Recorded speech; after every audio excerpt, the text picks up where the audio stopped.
O ito mga ka-idol, very short reaction sa ginagawa ng mga DDS ngayon kontra sa mga anti-Duterte vloggers. Yan. Napag-alaman po natin na marami pong mga pagpapa-take down ng YouTube, especially po YouTube accounts sa mga anti-Duterte vloggers, mga kababayan. Isa na nga po sa mga kilalang pina-take down nila itong si Alfred Mark Guzman na isang talagang sakit ng ulo ng mga Duterte. Itong vlogger na to dahil lagi niya pong tinitira sila pero may punto naman siya. Tama naman yung mga sinasabi niya. Kaya galit na galit ang mga Duterte sa kanya. Hindi lang siya, pati si Attorney Jess Falsis, mga kababayan. Alam din po natin yan na kontra din yan sa mga Duterte, sa Vice Presidente, mga kababayan at mga kaalyado. Yan, sila po yung mga kilalang anti-DDS vloggers na pina-take down, mga kababayan. Alam niyo po, ang masasabi ko lang dito, itong ang kampo ng Duterte ay talaga pong nasasaktan sa mga birada ng mga vloggers na ito. Wala na, nangihina na po sila. Tinatablan na po sila ngayon.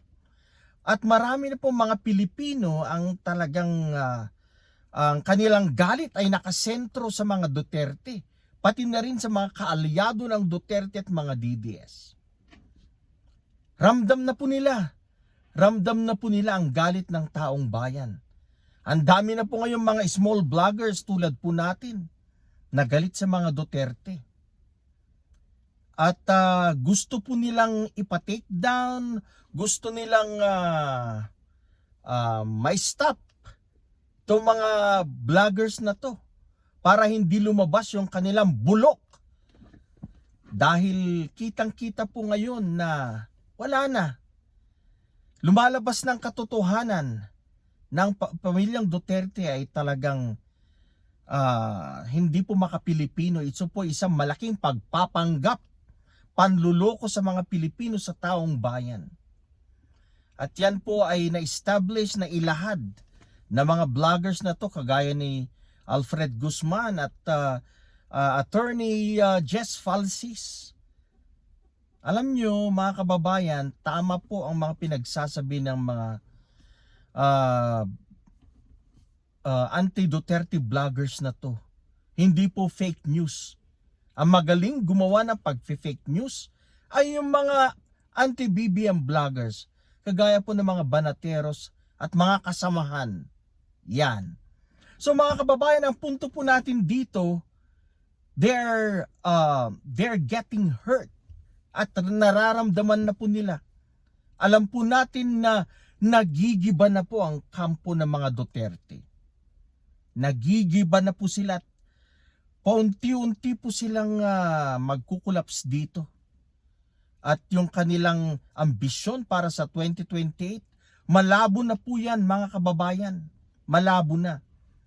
Malaking tulong po itong nagagawa ng mga vloggers na ito, kagaya ni Attorney Falsis, ni Alfred Mark Guzman, dahil nasasabi na po nila yung katotohanan sa taong bayan para kontrahin ang mga pamimake news ng mga anti-BBM vloggers, mga kababayan. Kaya para po sa akin, dapat po nating pasalamatan dahil despite of the threats that they receive at mga panggagago that they receive from the DDS, andyan pa rin po sila lumalaban sa SOCMED. Kaya mabuhay ka, pagpatuloy mo yan, carry on. Alfred Mark Guzman, ganun na rin kay Attorney Jess Falsis at iba pang mga kasamahan. Marami po sila, si Patty Bao, marami po yung mga anti-Duterte vloggers naman na kumukontra dyan sa mga fake news na yan. Sana po ipagpatuloy nyo po yan. Kasama nyo po kami. We are behind you.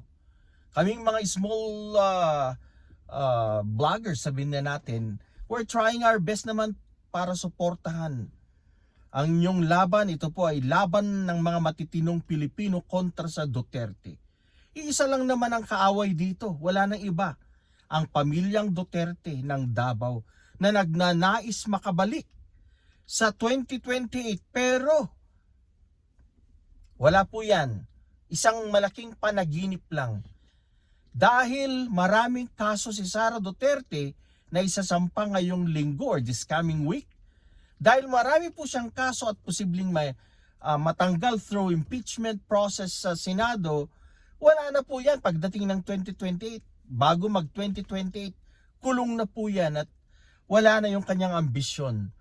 Kaya ngayon pa lang, sinasabihan ko na ang mga DDS na wala na inyong reyna. Hindi magkakatotoo yung 2028 na pinalalabas nila. It is too early to declare na tatakbo po siya dahil mas mauuna ang kanyang pagkakaposas at pagpasok sa bilangguan. Again, mabuhay kayo sa ating po mga magigiting matatapang na vloggers. Ipagpatuloy nyo ang inyong ginagawa para sa bayan. Dapat nating harapin, sagupain ang mga pami-make news ng mga DDS vloggers na to. Ang mga bayaderos, kagaya ni Bayad Bay at mga kasamahan. Dapat nating harapin, kontrahin, sapagkat sila po yung mga nagpapakalat ng mga maling balita, mga maling impormasyon. At marami pong mga Pilipino ang mga naku-confuse dahil po sa kanila. Marami pong mga naniniwala dahil po sa kanilang pami-make news. Kaya dapat po nating itama yan. Dapat po nating kontrahin para hindi po sila mag-succeed sa kanilang maitim na balakin. Alright mga kababayan, again shout out po sa inyo lahat sa mga nanonood po sa aking mumunting YouTube channel. Sana po ipagpatuloy po ninyo ang inyong pagsuporta kahit na napakaliit po ang ating bahay. Magang Christmas greetings para po sa lahat. Have a very Merry Christmas everyone. God bless.